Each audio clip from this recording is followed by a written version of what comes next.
haqni Itoophiyaa kun seerri Itoophiyaa kun jechuudha. Abbaa alangaa biyya bulchu kun yookiin mootummaan biyya bulchu kuni dhugaa rabbii akkuma kiyyaaf kan kee kana dhala namaati moo maalidha? Daa'ima tana gudeedanii gudeeduu isii biraa hin hafne morma ishii qabanii ol fannisanii biraa deeman jechuudha. Subhaanallah. Sila sadarkaa kana ga'ee qooyi namummaan keenya. Hagana rakafne nuti. Hagana sadarkaan keenya gabbu'e.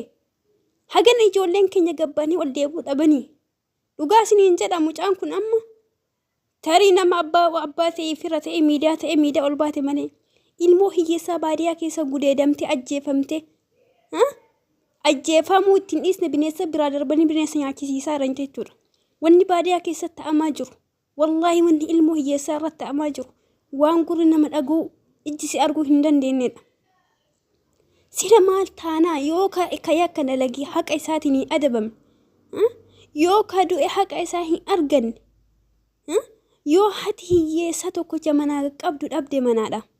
Haqaan maletti barii tokko maletti irbaata rasaasaa godhan. Barii tokko maletti ilmaan dhiqishoo silaa ijoollee abdii boruu taatu gudeedan. Subhaanallah. An dhala namaa ta'ee ilmoo xixiqqootan irra akkana raawwatu kun dhuguma akka kiyyaaf kan keetii namaa jechuun nama shakkisiisa jechuudha. Wallaahi wanni biyyi teenya itti deemaa jirtu biyya namaa osoo hin taane barbe namni biyya takkaa yoo lolte barbe lammi biyya sanii yoo akkas gootu ta'e wallola saniidhaaf jetta.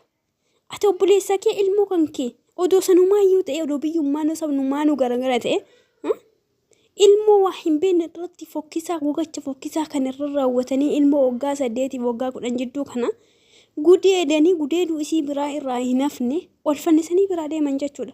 Mee maal qaba kun gudeeda saniitu yoo dhiisanii. Subhaanallah. Sadarkaa makana rakkasne jechuudha. Dhuguma rabbi sadarkaa makana gadi bu'e jechuudha ungun. Wanni obboleettii keenya siimboo daa'ima ilmoo teenya siimboo obboleettii yuun jedhamtu tun. Dhala keenya siimboo irratti raawwatame kuni balbala keenya hundaa ga'uudhaaf jirra. Akkanumattuu badii kana argaatiin kan mootummaa deeggaruullee inuma jiraa gammaatitti. Akka waan inni waan gaarii godhe. Ilmaa hiyyeessaa meeqa du'aa jira abiyyiin nurra dhufe dhugaa rabbi. Dhurga mootummaa Oromoo wallaahi ani barbila walanaa jaabee jechuudha. Mootummoota duraanii wanni nu komannu jechuudha. Diinni ilmaan keenya mirgi dhala keenya haa kabajamuudha mormaa ture millee jechuudha. Saniif hiriira bahamaa ture jechuudha. Garuu gaafa kan kee akkana godhu. Mee sirna amma dura ani wallaahi sirna amma duraan darbe keessa mootummoota duraan darbe keessatti morma muraas dhageen harmas muraa dhageen garuu akka namaatitti akka waraabessaatti ilmoo namaa gaccibsanii qalanii hin dhageen. Haadhaaf abbaa bira teessisanii ilmoo waan beekne ijoollee waan beekne cina gudeedanii hin dhageenye. Ajjeesuun waan jirtu barbe. Akkaataa itti wal ajjeesanii walii lama. Duuti garuu takkatti hima. Akkaataa itti duutu ammoo siif lama. Ara maaluma taana wallaa gubanne maaluma taana. Dhallee biyyaa qabna. Obboleeyyantu biyya nu jira. Sabab biyya nu jira akkam taana. Mee eessadhan ka kennallee homaa miti mee waa qabda. Haga dandeette ilmoo kan kee obboleeyyan kee magaalaa galfachuu dandeetta. Haati hiyyeessaa akkam taati. Ka ilmoo isii ganama ciree nyaachisteetiin ciree lammataa itti deebi'an nyaatatti. Akkam taate haati summee eessadhaxxi gaafa biyya kiyya jetteetiin qaama keetiin sammuu keetiin rahaa gootee hin jiraannetti gaafa ilmoon daa'imni gabbaatee waggaa 8 amma dhugaa isiniin jedha. Mee garaagarummaa keenya ilaala. Wallaahi ani barbii ani kan kana jedhu ajjeefamuun keenya nurraa hin oolu. Dararamuun keenya nurraa hin oolu. Akkasumattuu hin tuffatamne jechuudha. Yeroo dabde heevan mucaa jedhamu Amaaraa keessatti namichi gudeedee ajjeese. Miidiyaan kun hundi girgir walii jedhe jechuudha. Miidiyaan kun miti miidiyaa kanaa miti beektoonni addunyaa jechuudha. Waa'ee heevan dubbataa turan jechuudha. Mee udda roobiiti mucaan kun roobii ajjeefamte. Siimboon tun jechuudha. Udda roobiiti namni abbaa kanaa jedheen hin jiru jechuudha. Maal waan taateef akkuma taanii barbe xariiquma kana wagin kana mataanii duutee barbe akkuma heevanii sanitti. Garuu dhalli Oromoo kuni wanni akka lubbuu isaa rakkasiif ani hin beeku. Wanni hagana sadarkaa hagana guutuuf fooftamneef ani hin beeku dhugaa rabbi. sadarkaa kana ga'u kiiloon keenya gabbu'ee fan hin beeku. Abaarsooyii qabna waan isaanaaf hin galle. Haadhesii waamtee jechuudha Adaanech Finfinnee keessa mana kenniteef. Kanaafuu akkam eeddime mee tana ilmoomee duuti haatan mucaa keenya dhengadda jechuudha.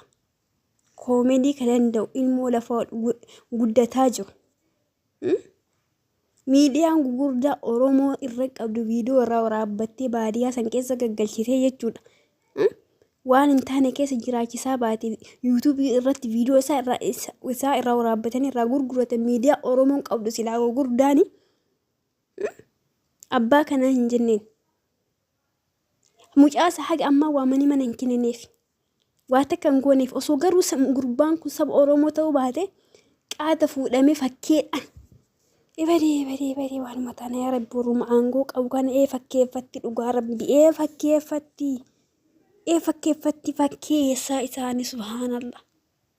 Odoo ijoolleen sun jechuudha gurbaan suni mucaa sanyii haacee sun jechuudha.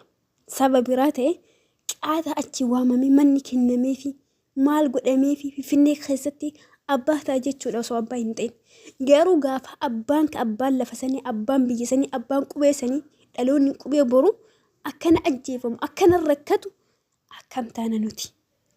Haya dhalli keenya akkana ta'e gaafa dhala keenya akkamittiin nuu heda uummanni kun tilmaamuun nama dhibu jechuudha. Wallahi hedduu ulfaataadha haalli nu keessa jiru. Hedduu nama qaanessa qaanyi waan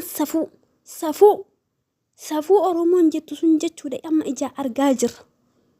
Dhugaa Rabbi amma duraan jechaman safuu waan jedhamu kana waa akka aybii walitti yaadaa turre jechuudha. Garuu amma argaa jirra gaafa ilmoo agartii tana gaccibsanii gudeeduu isii irraa hin hafne fannisanii biraa deeman jechuudha akka peestaaliitti.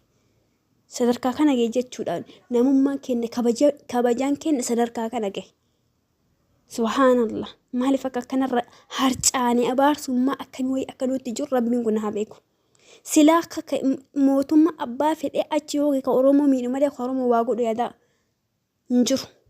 Rabbummaan raafmata nuuf haa godhu malee. Rabbummaa haqa hiyyeessaati haa birmatu malee. Rabbummaa haadha hiyyeessaa irra ilmaa haa haxaa'u malee. Waa'een keenya waa'ee ilma Oromoodha. Waan ciisa nama dhorku dhugaa Rabbi. Ati kan kee nagaa ta'uu danda'a. Maatiin kan kee nagaa ta'uu danda'an. Ollaan kee nagaa ta'uu danda'a. Naannoon kee nagaa ta'uu danda'a. Garuu warri hin bullaa boru nama taaniif arginaa jedhanii sodaa keessa jira hedduu jira jechuudha baadiyyaa keessatti. Baadiyyaa keessa bakka yaa'iin jirutti hedduu ulfaataa jira ilmoon dubara haadhaa bira gaccibsaniiti. Hamtuu irra dalagan fokkisaa irra dalagan. Sadarkaa kana geenye mucaa dhengaddaa argitanii. Osoo inni ija akkana abbaa laalu mataadhaan lafa kaa'an jechuudha. Sadarkaa kana bilisummaan keenya namummaan keenya aangoon keenya sadarkaa kana gahee jira jechuudha. Ani waan biraa hin jedhu. Rabbiin qofti haqa haadha hiyyeessaati haa birmatu. Akka keenya hin laalini. Baalagummaa nu miidhee irra dalannu kana hin laalini. Rabbiin qofti haadha hiyyeessaa irraa imimmaan haa turuuf. Kanuma qofa malee wanni biraa wanni dubbatanii jiru. Nagaan naa jiraadha.